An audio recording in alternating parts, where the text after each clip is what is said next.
आज आपण शाळेच्या आणि ऑफिसच्या डब्यासाठी मस्त चटपटीत टेस्टी अशी आपण मसाला तोंडली बनवून घेणार आहे. शक्यतो काय असतं, काही काही भाज्या अशा असतात की त्या आवडीने खाल्ल्या जात नाही किंवा त्या आवडतही नाही. तर अशाच भाज्यांमध्ये एक तोंडलीसुद्धा ही भाजी आहे की सहजासहजी ती बाजारामधून आपण ती आणत नाही किंवा ती आवडीने खाल्ली जात नाही. पण तोंडली खाणं ना आपल्या आरोग्यासाठी आणि पोटासाठी, तोंडासाठी खूप आयुर्वेदिकसुद्धा आहे आणि खूप छान खायलासुद्धा आहे.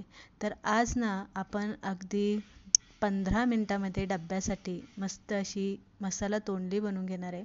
त्यासाठी काय करायचं आहे, इथे मी कवळी तोंडली घ्यायची, शक्यतो निभार तोंडली घ्यायची नाही.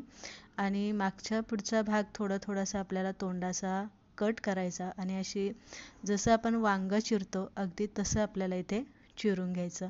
तोंडली चिरून घेतलेली, कांदा टोमॅटो जितका तुम्हाला बारीक चिरता येईल तेवढा बारीक चिरून तुम्हाला इथे घ्यायचा आहे. 2-3 पळ्या एवढं आपल्याला तेल घालायचं किंवा तेलाचं प्रमाण तुम्ही कमी जास्त केलं तरी चालेल. तेल गरम झालं की त्यामध्ये जिरी मोहरी घालून घ्यायची. जिरी मोहरी तडतडली की बारीक चिरलेला कांदा आपल्याला यामध्ये घालून, कांदा हलकासा आपल्याला लालसर कलर येईपर्यंत कांदा शिजवून घ्यायचा. कांदा थोडासा तेलामध्ये आपण शिजवून घेतला की मग आपण जी तोंडली चिरून घेतलेली आहे ती तोंडलीसुद्धा आपल्याला तेलामध्ये घालायची आणि कांद्याबरोबर तोंडली आपल्याला चांगली परतून घ्यायची. म्हणजे तेलामध्ये आपल्याला चांगली थोडीशी ती आपल्याला फ्राय करून घ्यायची 5-6 मिनटं. तोंडली एकदा तेलामध्ये थोडीशी आपण शिजवून घेतली की नंतर तोंडली शिजायला जास्त वेळ लागत नाही. तर इथे तुम्ही बघू शकताय तोंडली शिजली गेलेली, थोडीशी कांदासुद्धा आपला चांगला परतला गेलेला आहे. नंतर एक वाटीभर मी टोमॅटो इथे चिरून घेतलेला आहे. टोमॅटोसुद्धा तुम्हाला जेवढा शक्य होईल तेवढा तुम्हाला तो बारीक चिरून घ्यायचा आहे. चवीप्रमाणे 1 चमचा मीठ घालायचं आणि व्यवस्थित हलवून घ्यायचं आणि नंतर आपल्याला यावरती थोडंसं झाकण ठेवायचं आणि 5-6 मिनटं परत एकदा आपल्याला वाफ देऊन घ्यायची. कारण आपल्याला ही तोंडलीची भाजी बनवताना शक्यतो पाण्याचा वापर खूप कमी करायचा आहे, म्हणून आपल्याला ही सगळी स्टेज पहिली वापरायची आहे. व्यवस्थित हलवून घेतलं की मग आपल्याला आता यामध्ये मसाले घालून घ्यायचे. तर मसाल्यामध्ये तुमच्याकडे जे सुक्या भाजीसाठी तुम्ही मसाले वापरत असाल ते मसाले यामध्ये घालून घ्यायचे. आता मी इथे कोणते मसाले घातलेले, तर हळद घातली आहे, हिंग घातलं आहे, धने पावडर घातलेली आहे, लाल तिखट घातलेलं आहे, गरम मसाला घातलेला आहे आणि खडा मसाला जो एकत्र मसाला करून आपण बनवून ठेवतो उन्हाळ्यामध्ये तो यामध्ये घातलेला आहे.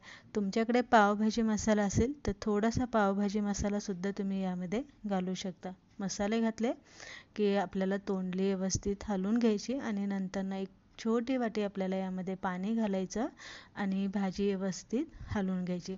आता तोंडली शिजण्यासाठी जास्त पाणी लागत नाही, हे मात्र लक्षात ठेवा. कारण तोंडल्यामध्ये स्वतःच्या अंगचंच पाण्याचं प्रमाण इतकं असतं की त्याला पाणी घालायची काहीही गरज पडत नाही. पण तरी पण आपण भाजीला आपल्याला पूर्ण अशी ड्राय करायची नाही, तर थोडीशी तिला ओलसर ठेवायची आहे, म्हणून मी इथे थोडंसं पाणी घालून घेतलेलं आहे. आता पाणी घालून घेतलं, भाजी व्यवस्थित हलवून घ्यायची आणि फक्त आपल्याला 10 मिनटं बारीक गॅस करून आपल्याला वाफेवरती ही भाजी शिजवून घ्यायची. 10 मिनटानंतर जेव्हा मी झाकण काढलं तेव्हा पूर्ण घरामध्ये भाजीचा वास दरवळत होता. इतका छान वास येत होता आणि भाजीसुद्धा छान शिजली गेलेली. आता याच्यापेक्षा जास्त आपल्याला कोरडी ही भाजी करायची नाही आहे, तर या पद्धतीनेच ती आपल्याला ओलसर ठेवायची. तर अशा पद्धतीने आज आपण अगदी चटपटीत आणि 10-15 मिनटामध्ये सकाळच्या घाई गडबडीमध्ये चटपटीत अशी मसाला तोंडली इथे मी बनवून घेतलेली. रेसिपी आवडली असेल, भाजी आवडली असेल, लाईक करा, शेअर करा. तुम्हाला भाजी आवडली असेल तर कमेंट मात्र नक्की करा.